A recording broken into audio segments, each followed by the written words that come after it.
My name is Al, a Filipino-American descent who lives in Queens, New York.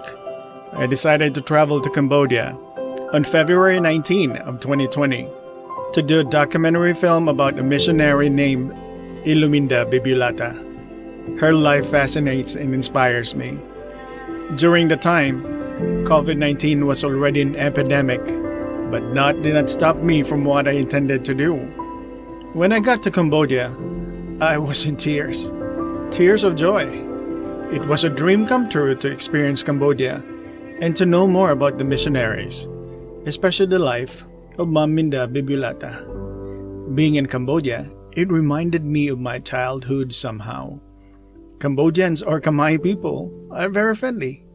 After all, Cambodia is one of the most friendliest countries in the world. They call me American. I almost felt like I was in the Philippines.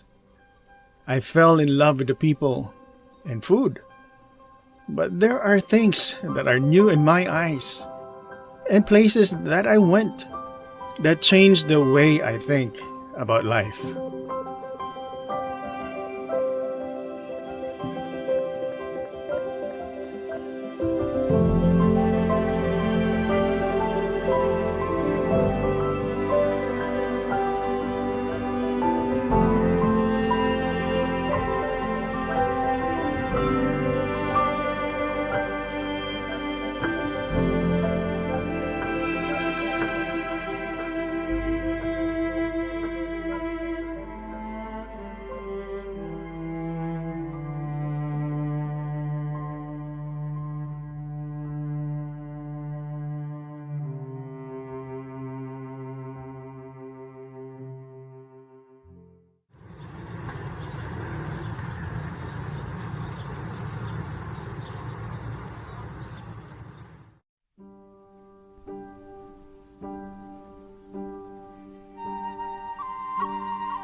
We all go through a journey in our lives, difficult for each of us in our own way.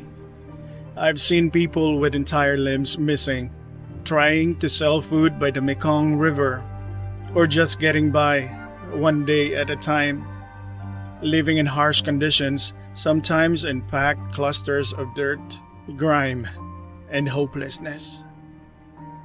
Yet walking around there is a prevalent look on religion here. Mostly Buddhism. As a Christian, it seems an ironic choice of a belief. To believe nothing is permanent and change is always possible.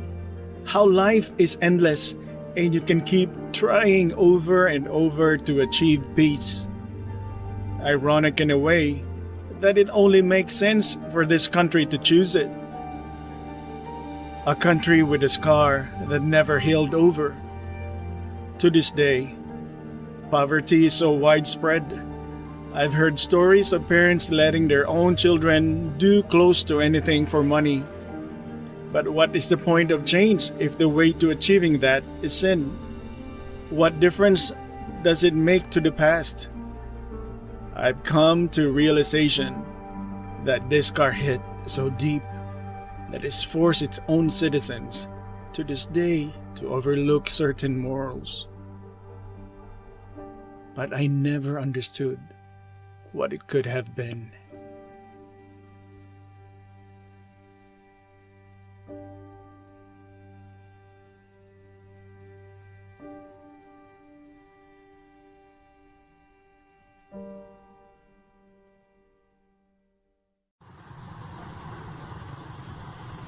As I explore Phnom Penh, the capital of Cambodia, I end up in a place called Tuol Svai Prai, or S21, a high school.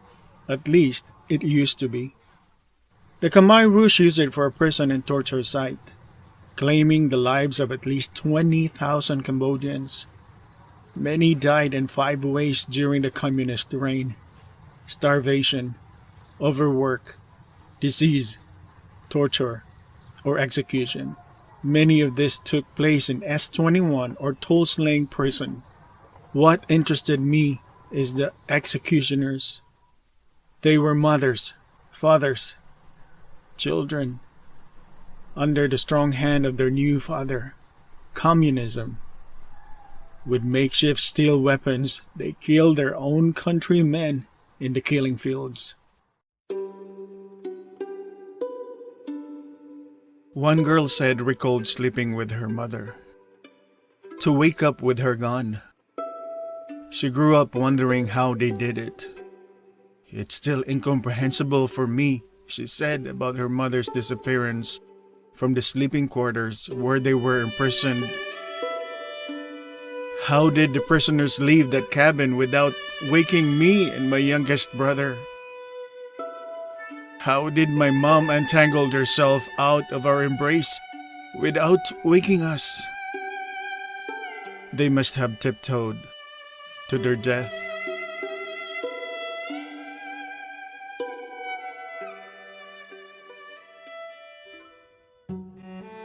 Targeting at first those who look intellectual, smart, spoke in a foreign language, but then they seemed to have forgotten that it aimed at everyone.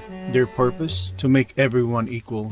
Ruled by Pol Pot, they wanted a strong agrarian culture. But to achieve this is to strip down those who look smart. Even wearing glasses could leave you digging your own grave. Equality. That's what 2 million were for. Equality. No man smarter than another or better than the other. Everyone, farmers, everyone the same. Now comes the hard part. What about those who saw their mothers, fathers get killed? What if they get revenge?